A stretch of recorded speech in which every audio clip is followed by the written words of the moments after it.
Here on the couch with us once again, we have wonderful Dan Meyer. Thank you, Dan, for coming in. Good to be here. And we also have Bill Bailey. How are you doing today, Bill? I'm doing good, thank you. Well, nice to be here. I know, we're really glad to have you all here on the couch with us. So, every week, we have you come in and we always talk about some really great new thing. What's going on today?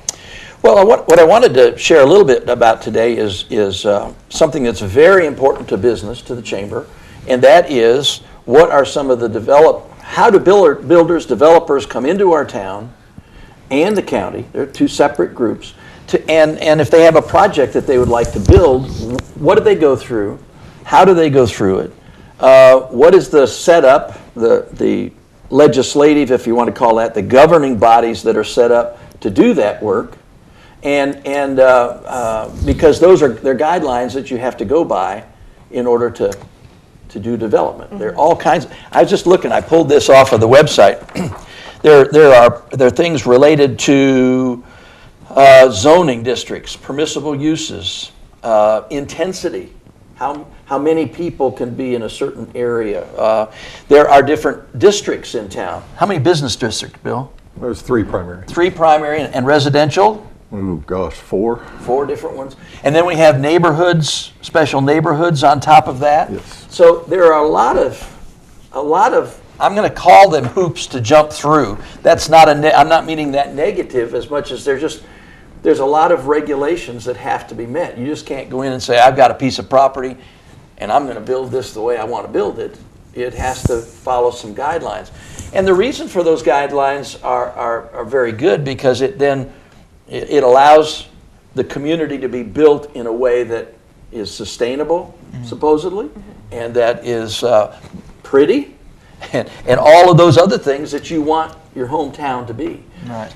Bill has the wonderful job of being the director of planning and inspections, and somebody that I've found very approachable, and I bounce questions off of Bill all the time because I hear lots of things that come in from business owners or developers and say, what about this, what about that?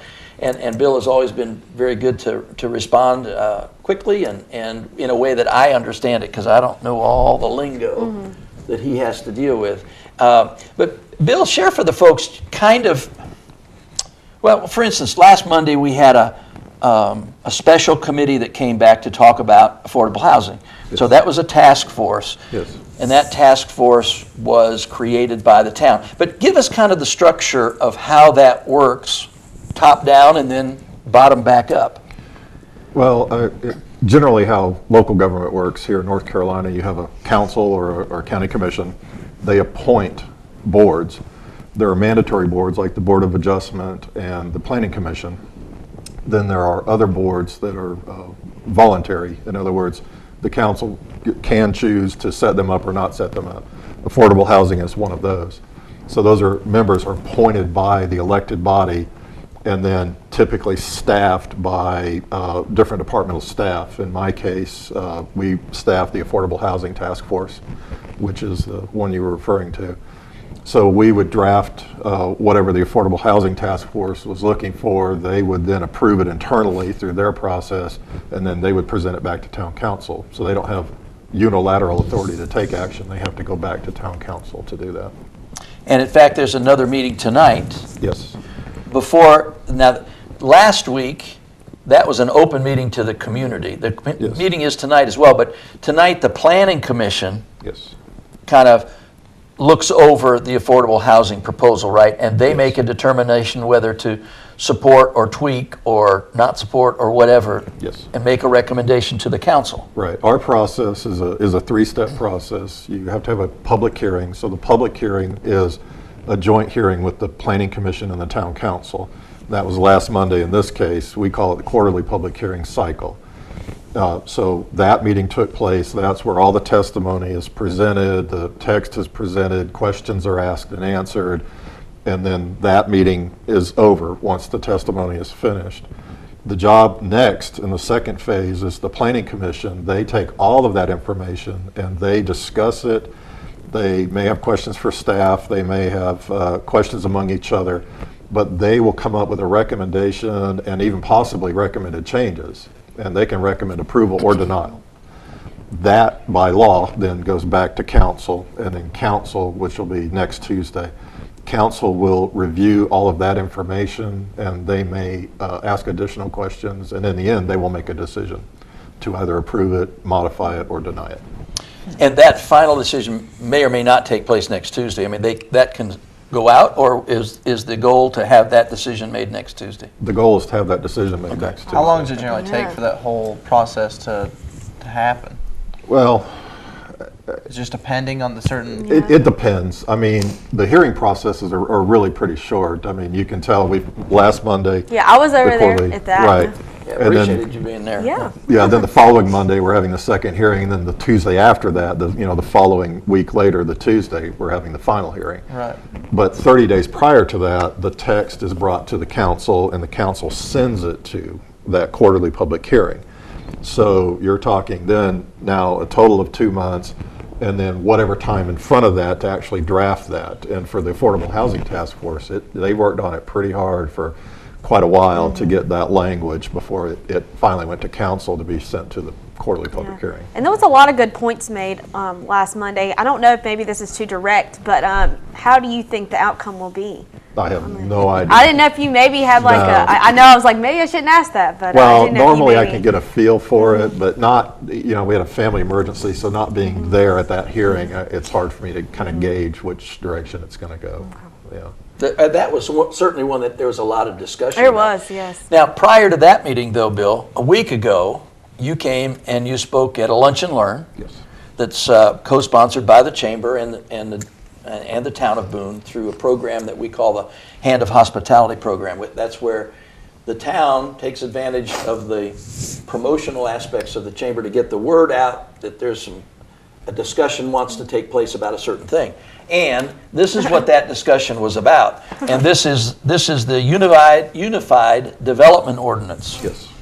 of which maybe that affordable housing would become a part of. Yes. That's not good English, but if you understand. So we So understand. this document, which Bill just brought me, is the current document, and it's in That's a color, lot. but the It's a current book. document is in black. The red is what's to be deleted, and the blue is what's to be added. Oh, okay. And the purpose is to make it understandable Yes. and easier to use, right? Yeah, we actually, council, if you don't mind, I'll borrow this, but council gave us the directive to take this document, which is very convoluted, contradictory, and technical, and try to make it more user-friendly for the average person to look at and for staff to administer. So we're changing the language to plain English. We are reorganizing it, and actually what you're seeing here is a third of it. Oh, so that's not even all of it. This is not even all of it. Wow. But Okay. when it's finished, it'll actually be less than the current. Okay. Because in the current document, we may say, do this 5 or 6 times, because there's 5 or 6 different processes. Now, we're grouping all those processes together. Do this is only in there one time, then do this if you're going to do this, or, in addition to this part, do this Right. for this, do this for this, So we've streamlined it quite a bit. And then we've reorganized it.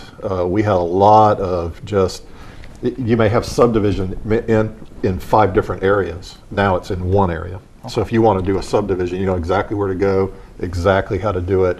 It's very easy to understand. So that was the primary focus Right. of doing this. And it really all started, we haven't even gotten to that portion yet, the permitted use table, which was very difficult to use. So that's where this all started. Okay. So what Bill shared with us at that Lunch and Learn was the process you've gone through in simplifying, collecting, putting checklists and all that make it more user-friendly. Yes. And it came out in the meeting, and thanks to Bill and others that were there, the mayor was there and another council member was there. This is now available on the website. Yes. And this part of the document will be discussed on the 28th, is that correct? Yes. And then when another section comes out, following that will be a discussion. Yes. And on. So there actually are 3 meetings scheduled to deal with the 3 different portions. Okay. February 28th, March 6th, and March 25th. So if you have questions about the UDO, I really encourage you get on the website because you don't want to show up and not have anything to. Yeah. I mean, you can't speak to something you haven't seen. And thankfully they put this up for us to be able to sit down and read through so you can understand it. And then again, each of the 3 sections will be discussed on each of those 3 nights. Yes, I'm working on section 2 already, so we can get that up as quickly as we can. That's great. So- That's great. And what's important is nobody wants slipshod work. Nobody wants something that's built that sticks out like a sore thumb. Yeah. What we want are things that make our community look good and serve the community well and that type of thing. And so it's important if you have questions about UDO, if you're a developer, a builder, if you're a landowner that might want to do something in the future, you just own the land right now, this is an invaluable thing for you to participate in. Right. And you need to be, I told them at the meeting, this is like voting. If you don't vote, don't complain about who gets Yeah. elected. Got a point. If you aren't there to discuss it and to ask your questions, then you're just going to have to live by it. And that's not to say that Bill is not, I was going to use the word omnipotent related to this, but that's not to say that he's not an expert at it. But many ideas, sometimes there are things that may have not been included or an idea that might do something better. I mean, Yeah. so it is genuinely a request for public input. Right. Yeah, I'm one person, and so I've got a lot of experience, but I've got still a limited amount of experience. Right. And the people who do the development here, they really need to have a hand in this. Right. They really do. Well, guys, thanks for coming on and sharing with us. When going out there and check out the meetings like they were both talking about. That way you can have your input on it as well. Go ahead and you can look that up online and read all about it online. Right. Go under the Town of Boone and then click on Planning and Planning and inspections. Inspections. And we also have a meeting tonight. Yes. Also. Meeting tonight. That's the Affordable housing. Planning Commission's review of the Affordable Housing Task Force proposal. Yes. Is that right? Yeah. Going on at 6 o'clock. At council chambers. All right. Well, guys, thanks for coming in and speaking with us. Thank Thanks you. for having us here. Yeah. And we'll be back in a minute with more MTN Channel 18.